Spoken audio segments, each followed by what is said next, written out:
Welcome to Indie Business Club, the podcast for independent creatives, freelancers, founders and business owners. He's Ben McKinney. And she's Mel Barfield. And we're both copywriters and business owners sharing tips and advice we've picked up along the way. This episode is called Hanging on the Telephone, and it's all about ghosting.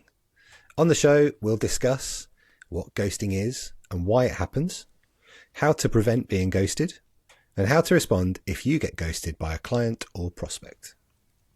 And as always, we have a voice note on today's theme and my favourite part of the show, Your Friend and Mine, where we shout out someone we think is great. Ben, can I just clarify? And kill that. Kill that, Ben. Ben, can I just clarify the episode title? I am not hanging on the telephone because I do not give out my number and I don't want anyone to ring me. It is a metaphor. Please do not ring me. You don't give out your number to clients, but you do seem to give out your number to a lot of other freelancers or business owners. No, I don't. Shush. I end up with, on WhatsApp terms with quite a few freelancers, and then sometimes I regret it. Luckily, in your case, none taken. Not in your case. This is how we ended up with a podcast, by voice noting on WhatsApp. But we are talking about ghosting when a client or prospective client doesn't get back to you despite repeated attempts at contact from your end. That might well be on the telephone if you are foolish enough to give out your phone number, or it might be on email or pigeon, whatever.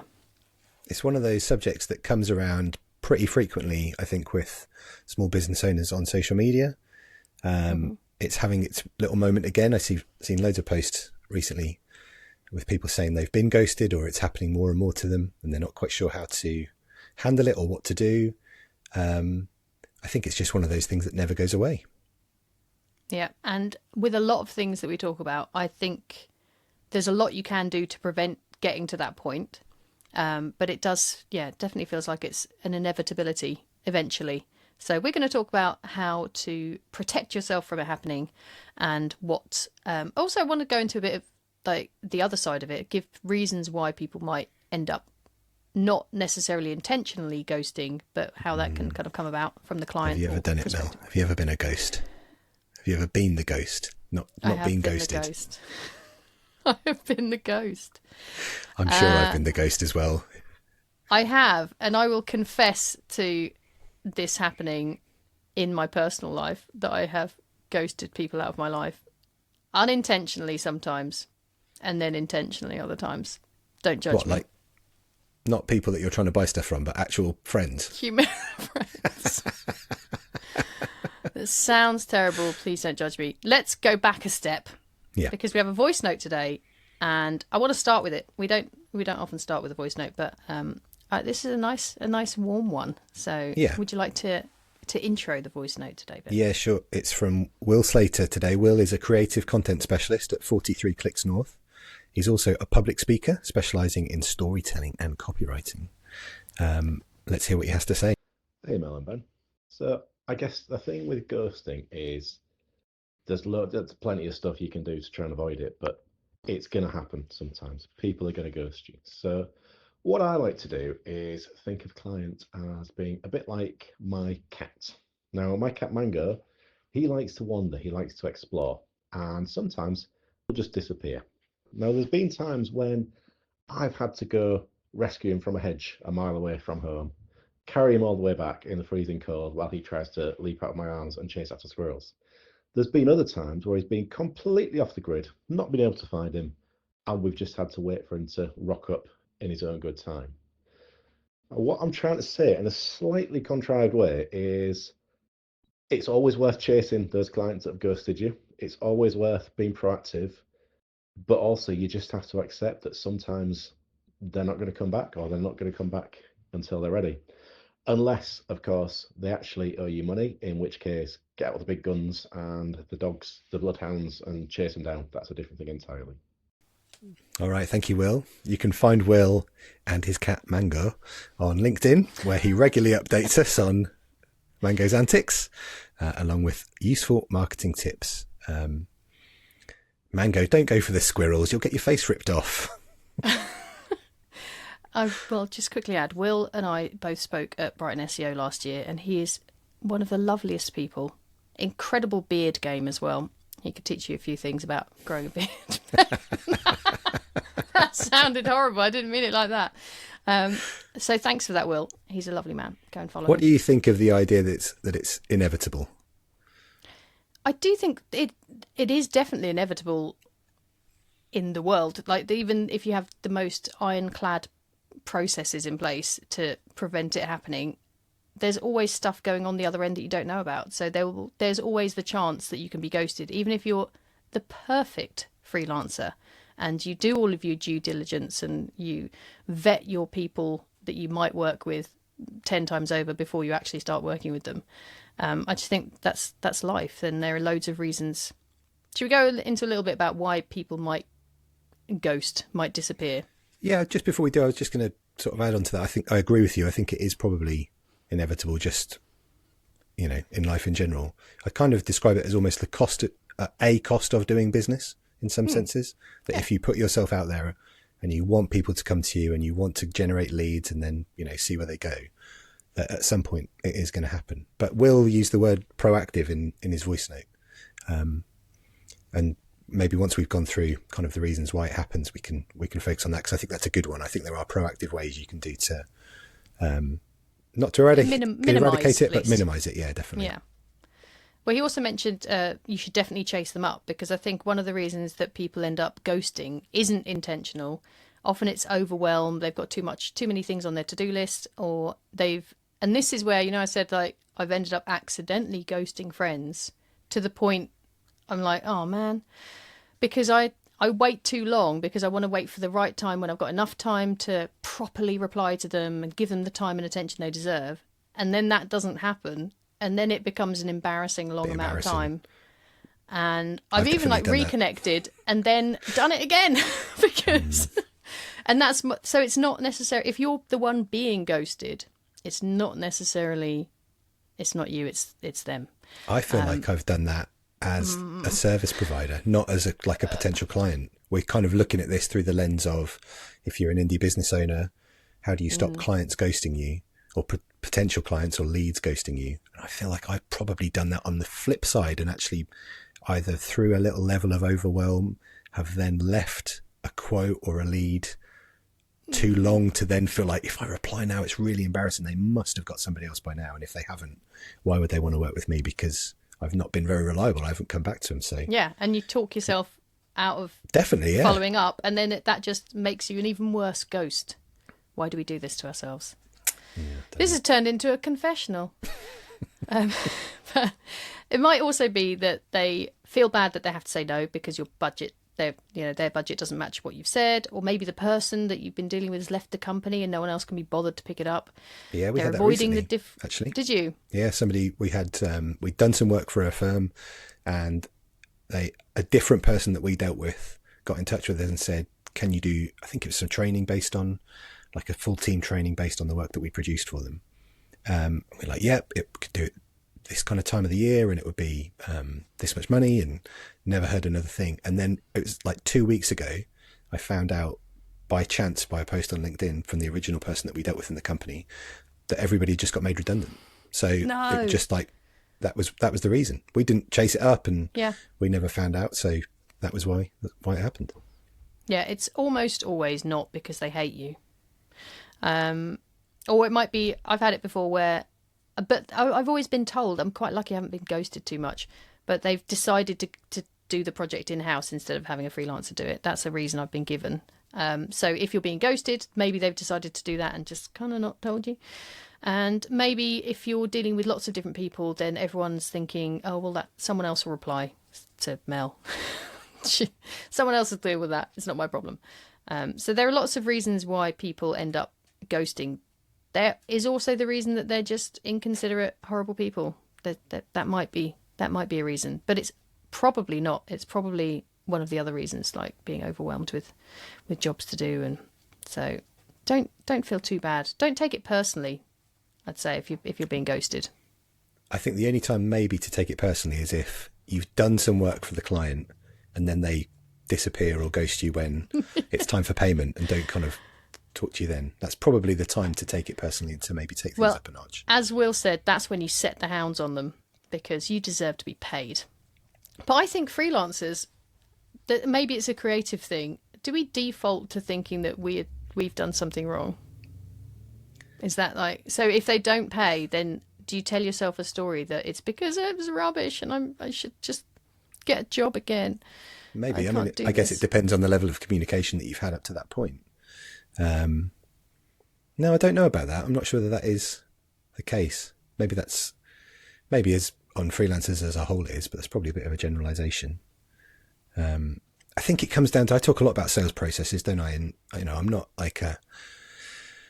somebody who's grown up in sales or anything like that, but all I know is that from my experience is that when you take, here's that word that I use all the time as well, control of a situation, that it kind of, not only does it minimize it, you're almost leading the person through the process then of what you want to happen. And in my experience, it creates a little more accountability. That's not to say it never happens, but it's just, I think that everybody then knows where they stand. And as much as anything, I think it's the mindset that you go into it with as well, which probably, ties in nicely with what to do if you haven't been paid, if the ghosting happens afterwards. But I think it applies to the whole thing. Like from the start, when somebody comes in as a lead, almost take their hand and say, this is where we're going, this is what's going to happen. And then there's probably jumping off points that you can build in as well. Whereas if they don't want it to carry on, they can do it and you know where you stand as well. But I don't want to talk too much about control because, again, I'd like to say I'm not a control freak or anything. But that is part of protecting yourself as a business owner, is having those measures in place. And that's one of the reasons I don't do the open to anyone Calendly 20-minute call anymore, because I don't want to be sat there looking at my face while I'm being just stood up by some rando, wasting my time. So there's a lot to be said for having that control over your time and your process. So we don't think you're a control freak, Ben, don't worry. Shall we cover a few of the practical ways you can limit your risk of being ghosted? Yeah, sure. How do you do it? I lay the groundwork building the rapport with people and the relationship with people really early on. Before they get on a call with me, before they even email me, they know how I work. So I think perhaps one of the reasons people might end up getting ghosted is if somebody only knows you from your website and then they get on a call with you and they're like, I'm not sure if we're the best fit. Yeah. You've got to minimize that as much as you possibly can. And that's how, that's where posting on LinkedIn, doing video content, if you can bear to, that just that brings people a little bit further along in their journey of deciding whether they like you or not. Be crystal clear about the kind of clients you want to work with, so there's no surprises either way, and set really clear expectations. So if you've had the call with them and you're sending them a quote, make sure it's really clear how long that quote is relevant or valid for, because then that gives you the chance to go, just so you know, per my original email, though don't word it that way, it's valid until tomorrow or whatever. What I always would recommend doing is, at any point you're asking for a commitment from your client, just add in at the bottom, if not, a quick no is appreciated. So if not, that's nice. A quick no is appreciated. And then it's a really easy way for them to just go, actually, it's not the right time for us. Or sure. They don't have to overthink how to word it to break, to let you down gently. They can just literally go, actually, no, not right now, but thank you. Yeah, I've never done that. And I wonder what like a sales professional would think of that, because this is not that I'm saying that we need to kind of be those kind of, have that kind of attitude when it comes to the way that we try and get clients into our businesses. But almost like I said, giving them a jump off point every now and then, which is easy for both of you. Obviously, we want the sale, don't we? But the nice thing about being an indie biz owner is that you want the sale for the right person, don't you? Because you want the jumping off point as well. You might think, actually, there's a red flag here. I don't want to carry on anymore. I want a jump off point here. I don't do that, but I do the, so kind of building in that accountability. I will quite often say, when we give a fee for a project, we've protected some time in our working calendar from here to here for your project. We can keep it free until, you've got 7 days or something. We'll keep that free for 7 days. After that, we'll have to open it up to other clients so that they know that gives them that little bit of, not scarcity, but that little bit of urgency to kind of make a decision. And you're saying that I'm not keeping this time free for you forever. And then, and that's not a lie either. That's not like a sleazy tactic. That is the truth. You need to plan ahead what you've got coming up, and a deposit secures the booking. And that's legit. And it's not using sneaky tactics or scarcity tactics. It is just the truth that you need to be able to plan ahead. Yeah, I like the idea that you've shortened that gap. That's your little phrase, isn't it? You've shortened the gap by the way that you've put yourself out there on LinkedIn or on social media, how your personal brand is and how people can access it. That is different for me because I don't have that kind of level of... Hey, we're working on it. We're building Ben. Building Ben's brand. Feels good. But I limit my investment, is how I would say. I limit my investment in a potential client until they're a client. So that becomes, you don't really get access to me until you've taken a step in the right direction by filling in the form on our website. That is then enough of a commitment from them or an investment from them for me to think, now I can give you 15 minutes of my time just to see if we're a good fit. That still works for me. I think as time constraints kind of come in on me as the business grows, I wonder whether I'll still be able to do that or not. But it does still work at the moment. And I always feel like I close the sale, or I get most of if I can get on a call with somebody, I'm much more likely to end up working with them. Whereas if it's just a case of they give me some information, I send them an email back with a price and, whatever else comes with that. They come back and maybe have a question. Those kind of back and forths on email don't really work for me. Whereas it's not if I can enough get on a call, of a rapport building thing. Yeah, absolutely. So that's where the rapport is built on that call, but they have to be worth it in the first place. And I think I've flipped it in the early days of running my own businesses. I'd be very keen. Yeah, let's get on a call. And then you do end up spending half an hour, speaking to someone that you then never hear from again, or you never speak to again. So yeah, I think for me, limiting your exposure to those kind of people definitely works. Would you ever name and shame somebody who ghosted you online? No, I don't think so. Maybe if they were a non-payer and it was a particularly difficult situation. I get why people do that. And I've seen a couple of cases recently where a small business has named a bigger business that hasn't paid them. I get that because that can be life and death for a small business. It can only take one bad debt to really rock the foundations of your business. But I don't think I would name or shame somebody that had gone down a path with me in terms of working out whether to work with me or not, whether they'd said maybe I wasn't right for them. Yeah. Maybe it just wasn't the right time for them. Maybe their budget got cut. We've had that recently where the person that we spoke to and did all the, rapport building with, we gave them a price. They said, that seems okay. I need to run it past, my boss, run it up that chain. And it came back that the budget was cut, and they did let us know. So we weren't ghosted in that scenario. But I can also understand that if you're an employee and you took something to a boss and they went, no, we just haven't got the budget for it, it would be kind of embarrassing then to go back. So I can understand why. Yeah. And everybody's busy as well. So I get that kind of thing too. But no, I don't think I would name and shame. I think that's one of the things that I would say if you're chasing money, while I can understand why you might name and shame, I would always say that the first thing, you just want to be professional in that scenario, don't you? Because I think the end game is that you want to get your money, don't you? So I think being professional and not jumping in with the heavy, not releasing the hounds too quickly, to go back towards Voicenote. There's obviously things you can do if, there's obviously things you can do if they still don't pay, and I would definitely recommend kind of legal recourse. But yeah, being professional. I think I would name and shame if I'd exhausted every single other option, and I still hadn't, and gone down the path of you can pay for solicitors to draft you a letter to send for nominal fees.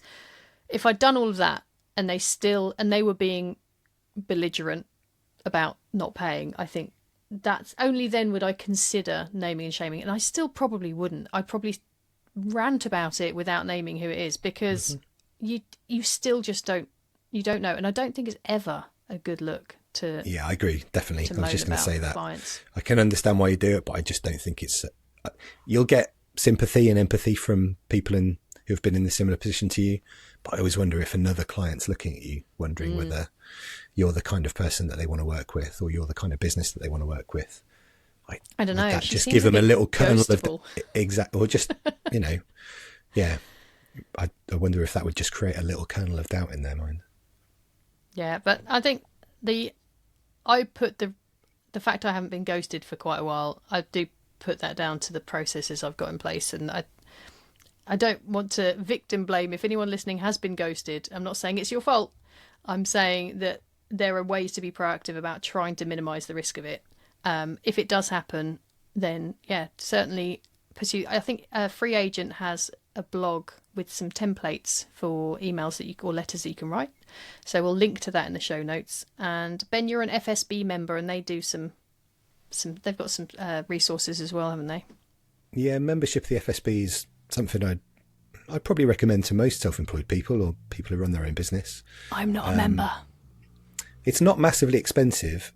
It's not that I get a ton of benefit from it all the time, but then there are times when things happen where it is really useful. So they have a legal hub on the website that if you're a member, you can just log in and access. You can get all sorts of stuff from that, like contracts for employment, contracts for freelance work, all that kind of thing. But they also have the legal hub for, if you've got somebody that hasn't paid you, they have a relationship with a solicitors, and I think it's like 30 quid to send out. You kind of fill them in and pass the case to them, and they'll do all of it. They'll send out the original letter. They'll deal with the offer. So it happened to us, or happened to me about 2 or 3 years ago, where a client didn't pay the second half of the fee after work had been completed and delivered. And they ghosted me in terms of just no reply whatsoever. Invoiced, nudged, chased, emailed. In the end, my wife rang the company because I didn't want to ring and say it's Ben McKinney ringing. She said, let's do it as a different voice. And the accounts manager from Ben's business, that kind of thing. Yeah. And he did pick up the phone because he didn't recognise my number. He did pick up the phone and kind of was, pretty evasive. He did get told off, but he was quite evasive, even to her, and moved the conversation and moved the call on quickly. So passing that into the FSB's legal team, that just meant that I didn't then have to deal with anything. They have the letters drafted, they put the issue on. In the end, I didn't get all of the money because the client kind of pushed back and made an offer, and I felt at that point it wasn't worth my time to chase anymore. My time is valuable, and it wasn't the sum of money, even though it hurts not to be paid everything that you've agreed. Yeah. And to be let down in that way, it wasn't enough money for me to waste any more time and energy thinking about it. So I just told the solicitor I settled, and then I didn't even have to deal with the payment. Yeah. The solicitor gets the money and then passes it on to you. So that was all within the 30 quid that I paid through the FSB. So that's good. Yeah, if you're self-employed, I think that's a good way. I can't remember what the membership fee is, but it's not massive. It's not massive, no. It's quite useful to have on sort of just in the background if you ever need anything like that. And that links back to what Will was saying in his voice note about judging whether or not it's worth chasing somebody who's ghosted you, because it's emotionally quite a lot to chase people down. Definitely. And not even at the point where you've done work for them and you're chasing the payment. I mean, if somebody's ghosted you after you've had an initial inquiry and had a bit of back and forth and had a chat, then it still hurts at that point. Even if you haven't done any full paid work for them, it still can be quite a lot to deal with, the rejection of being ghosted. But yeah, that's where you have to try and remember that it isn't about you. So I like what you said earlier about not getting invested. I think don't get invested emotionally too much as well. If a project comes along that sounds really exciting, and I actually have been ghosted recently, and it's by someone I'm friends with. And she works at a brand. I haven't been friend ghosted, but it's that she works at a brand and really wanted me to get involved in something. If you have, to be honest. I know, I deserve it. And she got in touch, and she may well, and that I'm not taking it personally because I know she's really busy, but she was really keen for me to work on this thing. She's like, perfect fit. And then I've chased up a little bit, and I'll chase up again, but I'm not taking that personally because I know her workload. I know she intended to use me. Nothing has changed in me, in my skills and my reputation. So there must be something. Maybe they needed it quicker than I could do. There'll be a reason, and I'm not going to take that at all personally. But I will nudge check in, because it might be things that don't preclude me from being involved. It's just a delay. So that it's not worth giving up completely, and it's also not worth crying about it, because it's almost certainly them, not you. The emotion thing is harder though if you are the doer. So if you run your own business and you are not only the person that's kind of doing the outreach and trying to get clients in, but then you're doing the work, it can feel like a rejection of you personally, and like you said, a rejection of your skills. So that I find within Copy or Die now, where I'm not the one. If I get the job in, I'm probably not going to be the one doing the work in 90% of the occasions. So it's much easier to have that little bit of distance from it and think, well, I haven't been rejected personally. But if you're thinking back to when I was a one person business, which is the majority of my working life, that yes, if there's bad feedback or somebody doesn't reply or something changes and people's attitude changes, it's very easy to take that personally. That's a real human thing to do. Obviously, it's very natural. So, try and I think when I'm saying limit limit my investment in like a lead, I'm almost creating that little bit of distance just as a protection, I suppose. So, that would be my best advice. Do you think you're probably not the best person to ask because it doesn't happen to you that often? But I just wondered if it's getting worse since the pandemic, just as an example of sort of like a 5-year period, or whether we're just seeing more of it now because people are more willing to share their bad experiences on LinkedIn or on social media. Moan about it on LinkedIn. Yeah. I think that because people in the past, so I know you've gone into places before, back when you were doing copywriting as a solo business owner, and you'd have meetings in real life probably way more than you would now. So that's what I wonder about the ghosting thing. If the lack of seeing people in real life means they don't feel as obliged or obligated, I never know which one's which, I do words good, to reply to you and keep in touch, and like they'd feel more guilt because they've met you in real life. I think the moment you meet someone in real life, there's more of a connection made. Yeah, maybe. And they'd be a lot less likely to kind of go, well, I just won't reply to the email, because they've met you in the flesh and you've had that stronger connection. And it is just, there's perhaps more people to pick from since the pandemic. There are way more copywriters, for example. There are probably way more freelance more people graphic doing designers, kind of things on the side. Yeah. So if somebody's ghosting you because they picked someone else, then there's more people to pick from, and more technology now as well. Not to do with the pandemic, but just in general, there's more tech that people could use instead of you. And I don't want to sound all depressing. And also, I feel like we might have been a bit too sympathetic to the ghosters. No, the ghosts. The people ghosting. So here's why you shouldn't ghost people. Word spreads very quickly in the indie business community, and the Whisper network is a very real and wonderful thing. So if you are a company that ghosts someone, you can bet they will talk to a lot of their friends about it, and your reputation will be damaged. It makes you look bad, makes the company look bad, and people always, always, always prefer a no to the uncertainty, because then it's, the hope that'll kill you. And I've got this little quote from a lady called Lauren Pendle on LinkedIn, and this is about communication in general, that it's more than just a business skill, it's a reflection of character. And that's why now I'm saying that thinking, oh no, I'm a terrible person for ghosting people. It is a reflection of character. And in the long run, being forthright and considerate will always be more beneficial than silence. In summary, ghosting is a complex thing, and it isn't necessarily that the person doing it is horrible. But I do think Lauren is probably right when she says that being forthright and considerate will always be more beneficial than silence. Certainly in a business relationship. Yeah, I agree. I don't think any freelancer would ever want to be left hanging. They'd always rather hear the no than have the hope or the injustice, the feeling of injustice that they haven't been replied to. Yeah, I think it is complex, but also it is also it's a stark thing when it happens to you, isn't it? So I really, I very much understand and empathise with people, especially at the moment when work is kind of harder perhaps to get in than at other periods of time over the last 5 to 10 years. I think for freelancers and small business owners, work is at a premium. So when a lead comes in, it is exciting, and you kind of almost hang your hat on really serious things like, oh, we might be, we'll be able to pay the mortgage next month, or it might come down to that if your leads come in and you haven't had any work in for a long time. It is really easy to kind of see that as, thank goodness this thing is coming in, which is going to save the business or save whatever.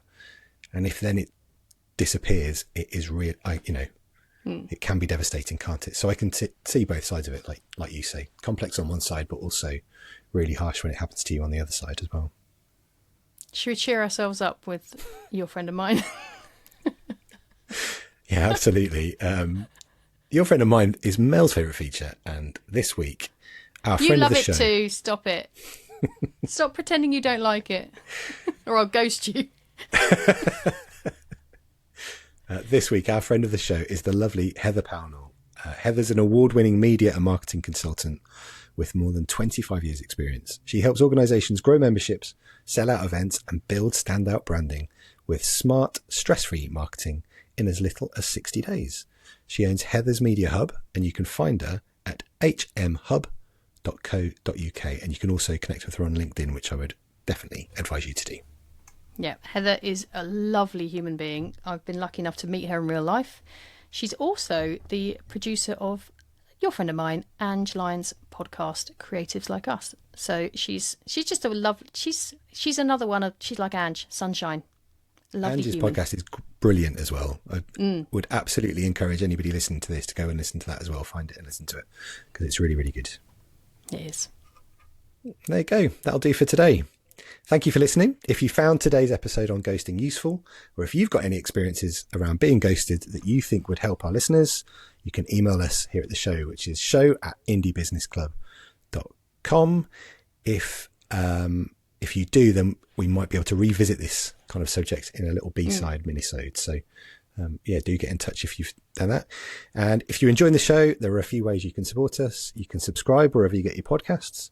And if you're listening on Apple Podcasts or Amazon, you can leave us a review. And we're both on LinkedIn. I'm Mel Barfield and he's Ben McKinney. So connect with us there. And please do leave us a testimonial so we can brag about it and get other people to listen. And if you're really enjoying the show, you can buy us a coffee at, Ben, I checked how you say this. And you'll never forget this now, because it's Ko-fi rhymes with no fee, because it's a no fee platform. Oh, that's good. Well done, Ko-fi. Thanks, Ko-fi. That was a tweet from 2020. Back when Twitter was good. Bring it back. When we loved it. So anyway, it is Ko-fi, ko-fi.com/indiebusinessclub. And every penny of your contributions helps us keep on making the show. So thank you. Thanks, everybody. Bye. Bye.